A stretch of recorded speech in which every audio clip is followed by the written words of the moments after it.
ఈరోజు రాష్ట్ర ప్రభుత్వం young India integrated residential schools అనే ఒక విధానాన్ని తీసుకొచ్చి ఈ దేశానికి ఆదర్శంగా ఉండే విధంగా 25 ఎకరాలలో ఒక కార్పొరేట్ కాలేజీలతో పోటీ పడే విధంగా ఈచ్ స్కూల్కి 200 కోట్ల రూపాయలు కేటాయించి ఈరోజు మీకు ఒక ఇంటర్నేషనల్ స్టాండర్డ్స్ ఎడ్యుకేషన్ని not only infrastructure educational qualification కూడా అక్కడ ఉండే క్వాలిటీ కూడా పెంచాలి అని ఒక లక్ష్యంతో ఈరోజు మేము పనిచేస్తున్నాం.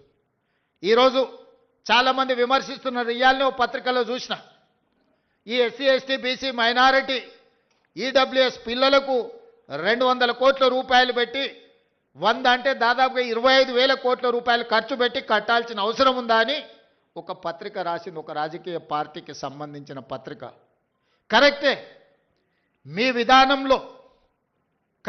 విధానంలో, ఎందుకంటే మీరు అధికారంలో ఉన్నప్పుడు బర్రెలు గొర్రెలు చేపలు చెప్పులు కుట్టుకోండి అనే స్కీములు మీరు తీసుకొచ్చిండ్రు.